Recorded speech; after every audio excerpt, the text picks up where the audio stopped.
அனைவருக்கும் நமஸ்காரங்கள். வரலை ஸ்ரீகாந்த சர்மா. பிரதி அத்தியாயத்தில் வரக்கூடியதான விஷயங்களை ஸ்ரீமத் பாகவதத்தில் நாம் ஏற்கனவே 14வது அத்தியாய பர்யந்தம் பார்த்துருக்கிறோம். இப்பொழுது 15வது அத்தியாயத்தை பார்க்க போகின்றோம். பிரதமஸ்கந்தம் 15வது அத்தியாயம். இந்த அத்தியாயம் அர்ஜுனனுடைய புலம்பல் அப்படின்னே சொல்லலாம். அர்ஜுனன் துவாரகை போயிருந்த சந்தர்ப்பத்தில் பல நாட்களாகியும் திரும்பி வரலைங்கிற பொழுது தர்மபுத்திர மகாராஜா பீமனுடன் சம்வாதம் பண்ணி இந்த இடத்துல அர்ஜுனனை கண்டு பல கேள்விகள் கேட்கும்போது அதற்கு பதிலாக அர்ஜுனன் சொல்லக்கூடியதான வார்த்தை 15வது அத்தியாயத்தில் சொல்லப்படுகின்றது. கரிப்பிரவேசம் ஆலக்ஷியே துரம்யசே பரீட்சிதி ஆருரோக நிருபகா ஸ்வர்க்கம் இது பஞ்சதசே பிரவீது அப்படின்னு இந்த 15வது அத்தியாயத்திலேயே கலிப்பிரவேசம் ஆயிருக்கிறது, பகவான் அந்தர்தானமான பொழுதே கலி பிரவேசித்தது அப்படின்னு தர்மபுத்திர மகாராஜா தெரிந்து கொண்டு உடனடியாக பரீட்சித்தனுடைய ராஜ்யாபிஷேகங்கிறத நிறைவேற்றி பாண்டவர்கள் மேலும் ஸ்வர்க்கத்தை நோக்கி கிளம்பினார்கள் அப்படின்னு 15வது அத்தியாயத்தில் சொல்லப்படுகின்றதுங்கிறார். அர்ஜுனன் தன்னுடையதான சகோதரனான தர்மபுத்திர மகாராஜாவுடைய வார்த்தைகளை கேட்டு இந்த இடத்துல பதில் சொல்கிறார். நானா சங்காஸ்பதம் அப்படின்னு பலவிதமான சந்தேகங்கள் தன்னுடைய ரூபத்தை கண்ட உடனேயே தர்மபுத்திர மகாராஜா தெரிவிச்சிருக்கிறார். எல்லாத்துக்கும் மேலே கிருஷ்ணனை பிரிஞ்ச துக்கம், அந்த துக்கத்தினாலேயே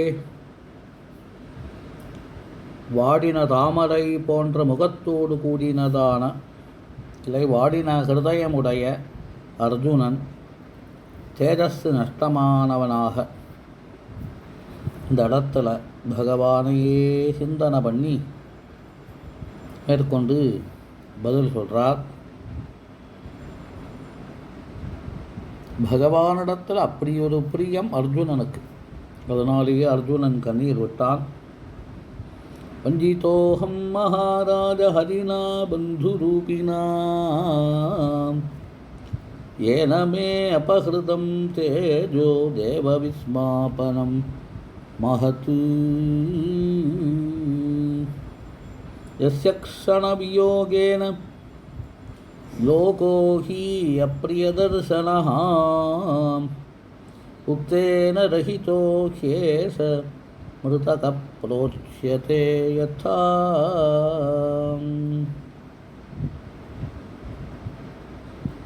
இப்படி அர்ஜுனுடைய வார்த்தைகள் நமக்கு இந்த 15வது அத்தியாயத்தில் கொடுக்கிறார்.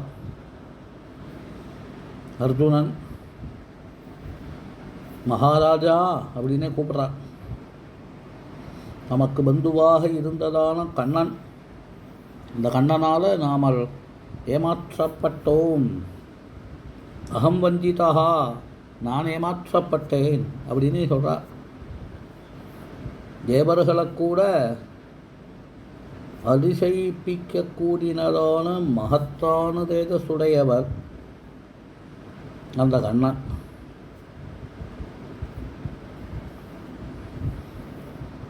அதே போன்று அர்ஜுனன் தேவர்களையும் மயக்கக்கூடியதான பிரபாவமுடையவன் அர்ஜுனன்.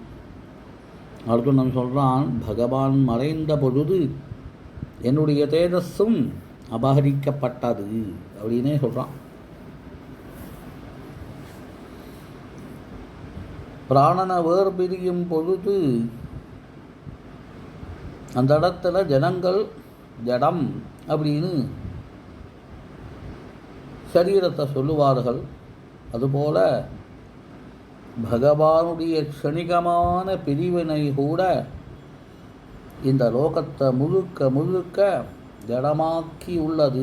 இதை பார்க்கவே பிடிக்கலைங்களாம். லோகோஹி அப்பிரிய தரிசனஹா அப்படின்னே சொல்கிறார் இல்லையா? அப்பேற்பட்டதான அர்ஜுனன் ஒவ்வொரு விஷயங்களாக இந்த இடத்துல சொல்கிறார் தன்னுடைய அனுபவங்களை. பாஞ்சால ராஜாவினுடைய கிரகத்திற்கு பிரவேசமாகி இந்த இடத்துல காமத்தினால துர்மதம் பூண்டவர்களான ராஜாக்களுடைய வீரியம் அது உடைக்கப்பட்ட பொழுது சுயம்வரத்தில் வீதியில் நான்கயரை ஏற்றி அந்த மத்ய ரூபத்தில் இருந்ததான யந்திரத்தை பானங்களால் வீழ்த்தி பாஞ்சாலியை கைப்பற்றவில்லையா? இந்த பகவானுடைய பின்பலத்தினால அது நடந்ததோ? அந்த பகவானை நாம் ஒவ்வொருவரும் இந்த இடத்துல சாதாரணமாக எண்ணினோமே அப்படின்னு அர்ஜுனன் புலம்பினான். என்னுடைய சாமர்த்தியத்தினால தான் ஜெயித்தேனா? இல்லை அப்படிங்கிறத சொல்கிறான். மேலும் காண்டவவன தகனம் அப்படிங்கிறது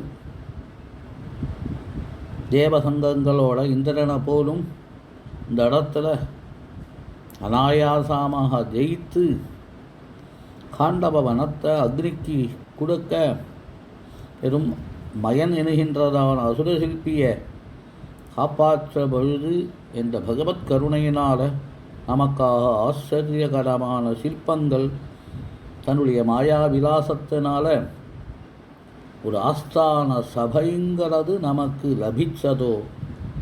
அப்பேற்பட்டதான அந்த மயசபையில் ராஜசூய யாகம் நடந்ததோ? நானா திசைகளிலிருந்து பல ராஜாக்கள் வந்து நமக்கு கப்பம் தந்தார்களோ? இது அனைத்தும் எந்த பகவானுடைய சாநித்தியத்தினால் நடந்ததோ அப்படின்னே சொல்கிறான். பகவானுடைய ஆத்மைப்படிதானே எல்லா விஷயங்களும் நடந்தேறினது. மேலும் யானையுடைய பலமுடையதான ஜராசந்தன் பீமனால் வதிக்கப்பட்டு மேலும் அந்த ஜராசந்தன் தடங்களில் வைத்திருந்ததான அநேகம் ராஜாக்களை காப்பாற்றவில்லையா? அந்த பொழுது தாராளம் திரவியங்கள் நமக்கு கிருஷ்ணன் மூலமாக பெற்று தரவில்லையா? துஷாசனன் இவன் வந்து திரௌபதியினுடைய முடிய பிடிச்சு இழுத்து அவமானப்படுத்தின பொழுது அவனுடைய மேலும் அவனுடையதான சகோதரர்களை அனைவரையும் வதம் பண்ணும்படி பகவான் நமக்கு சகாயம் நிற்கலையா? எந்த திரௌபதியுடைய முடியை பிடிச்சு இழுத்தானோ அந்த துஷாசனுடைய செயலினாலேயே குடும்பத்தில் இருக்கக்கூடியவர்கள் அனைவர்களும் விதவைகளாக மாறினார்களோ?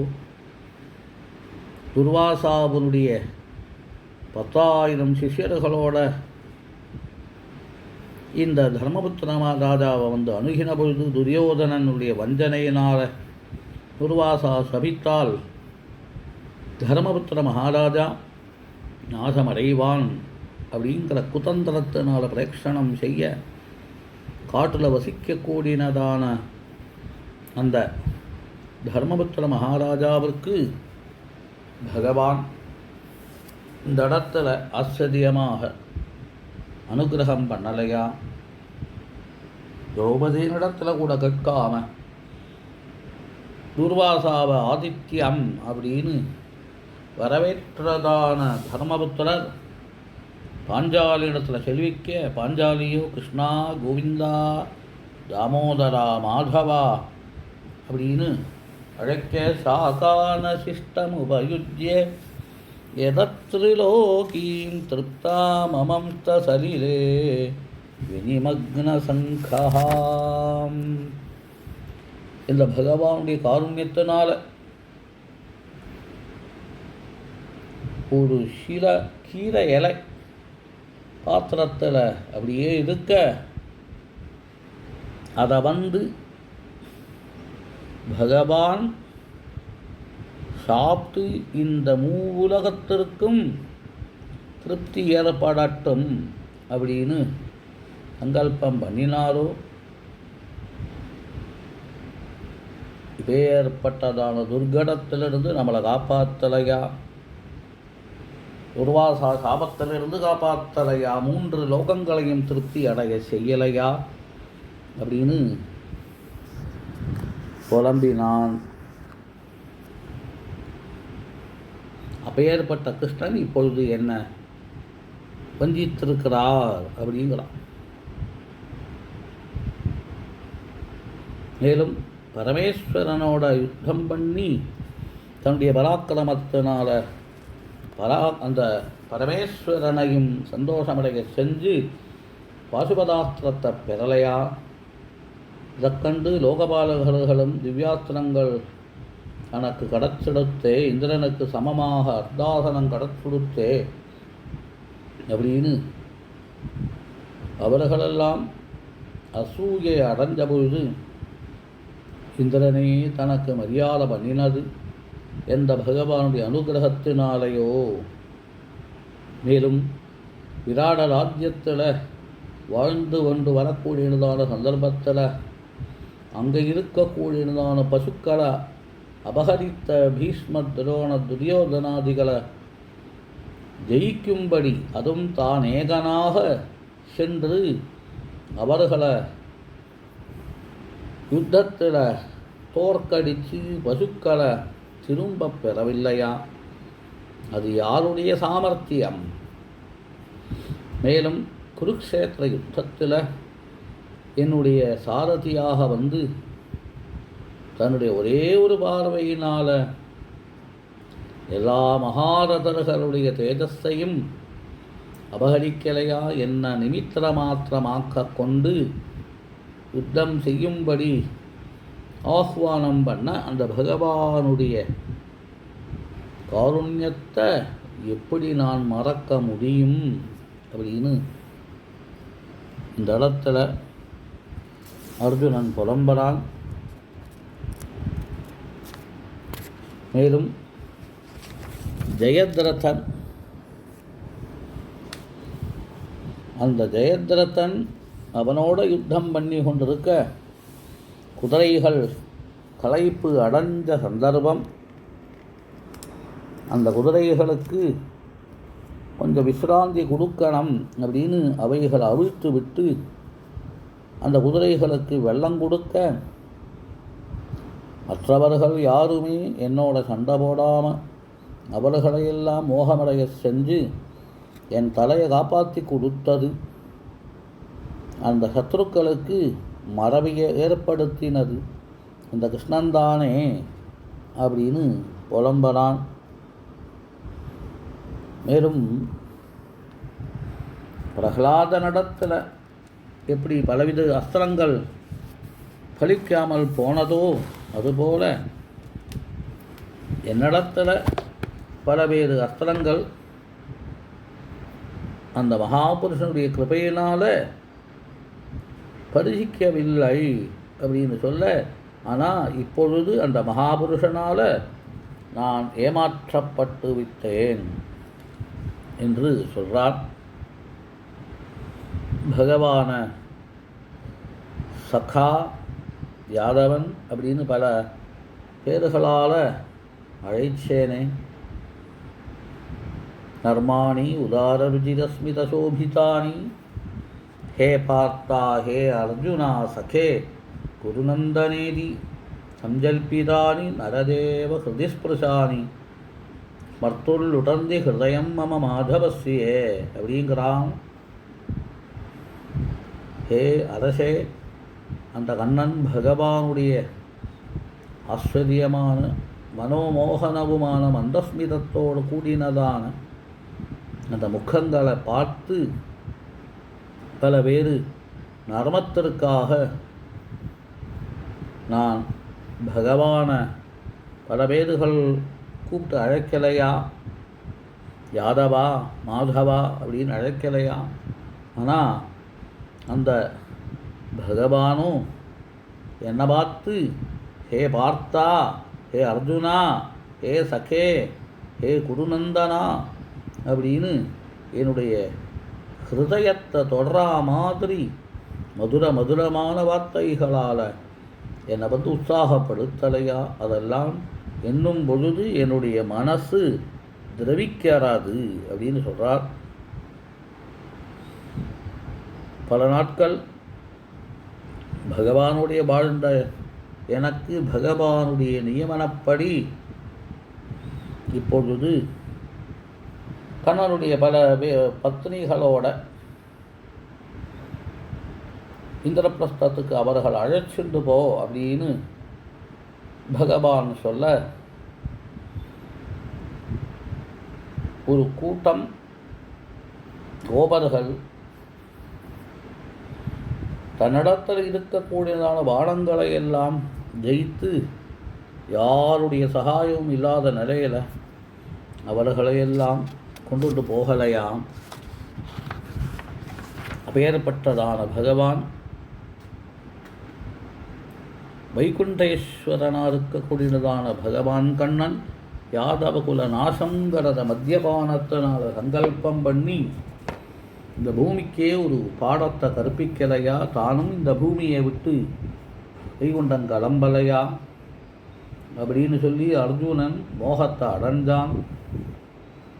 தர்மபுத்திர மகாராஜாவிற்கு இப்பொழுது நாரத வாக்கியங்கிறது பலித்தது என்று தோன்றினது. உடனடியாக அவர் மனசை சமாதானப்படுத்தி கொண்டு ஒரு நாடகத்தில் வேஷம் போட்டு கொண்டதான ஒருவன் நடனம் ஆனால் உடனடியாக அந்த வேஷத்தை அவிழ்த்து வைக்கிற மாதிரி பகவானுடைய பூலோக லீலை என்றது முடிந்த சந்தர்ப்பத்தில் தானும் தன்னுடைய ஸ்தானத்திற்கு திரும்ப செல்ல வேண்டும் அப்படின்னு சிந்தனை பண்ணி அவர் ஒரு அளவுக்கு மனசை தேர்த்தி கொண்டு சமாதானத்தை அடைஞ்சார். குந்தி தேவி பகவானுடைய சிரோதானத்தை பற்றி தெரிஞ்சதுமே பகவானிடத்தில் தன்னுடைய மனசை திருடமாக போட்டு மேலும் பகவத் பதத்தை அடைந்தாள். தர்மபுத்திரர் கலியினுடைய ஆகமன லட்சணங்களை எல்லாம் கண்டு கலியில் வஞ்சனை காப்பட்டியம் முதலியதான விஷயங்கள் பிரஜைகளிடம் தென்படும் அப்படின்னு தெரிஞ்சு ராஜ்யத்தை தியாகம் பண்ணுகிறார். மகாபிரஸ்தானம் அப்படின்னு பண்ணுகிறார். தன்னுடைய பௌத்திரனாக இருக்கக்கூடியதால் பரீட்சித்த பூமி பாலனத்திற்காக அபிஷேகம் செய்தார். பின்னால் எல்லா யஜ்ஞங்களுடையும் சமாபனம் அப்படின்னு சொல்லக்கூடியதான பிராஜாபத்தியம் என்ற யாகத்தை பண்ணி பலவிதமான ராஜ சின்னங்கள் பட்டு ஆபரணம் இவைகளையெல்லாம் அதில் ஹோமத்தை பண்ணி நான் என்னுடையது என்றதான பாவத்தை துறந்து இந்திரியங்களையும் பஞ்சபூதங்களையும் முறைப்படி ஒவ்வொன்றாக ஜெயித்து அதையெல்லாம் ஹோமம் பண்ணி மர உரிய தரித்து ஆகாரத்தை விட்டு ஒரு உன்மத்தமான நிலையில் இவர் மௌனத்தை பின்பற்றினால் ராஜதானியை விட்டு வடக்கு நோக்கி சிவசிகரத்திற்கு நடந்தேறினார். பீமன், அர்ஜுனன், நகுலன், சகதேவன் அப்படிங்கிறதான ஒவ்வொருவரும் அந்த தர்மபுத்திர மகாராஜாவை பின்பற்றினார்கள். திரௌபதியும் பர்திரு கைங்கரியம் அப்படின்னு எண்ணிக்கொண்டு மேலும் தன்னால் இருக்கக்கூடியதான தேவை பக்தாக்களுக்கு இப்பொழுது இல்லை என்று அறிந்து பகவான மனசில் எண்ணி அந்த திரௌபதியும் சரீரத்தை விட்டால் விதுரரோ தீர்த்தாடனம் அப்படின்னு போகி பிரபாச தீர்த்தத்தில் தானும் தன்னுடையதான சரீரத்தை விட்டார் அப்படின்னு சொல்லி இந்த 15வது அத்தியாயங்கிறது பூர்த்தி ஆகிறது. பாண்டவ ஸ்வர்காரோகணம் அப்படின்னு இதில் சொல்லப்படுறது. அர்ஜுனனால் எதுகுலட்சயத்தை கேட்டதான இந்த தர்மபுத்திர மகாராஜா சந்நியஸ்த வாழ்க்கையை மேற்கொண்டார் அப்படின்னு சொல்லி பாண்டவர்களுடைய கதாசிரவணம் ஒருவனுக்கு சத்கதியை பிராப்தமாக செய்யும் என்கின்ற பலஸ்துதியோடு இதை உபசம்ஹாரம் பண்ணுகிறார். ராதே கிருஷ்ணா.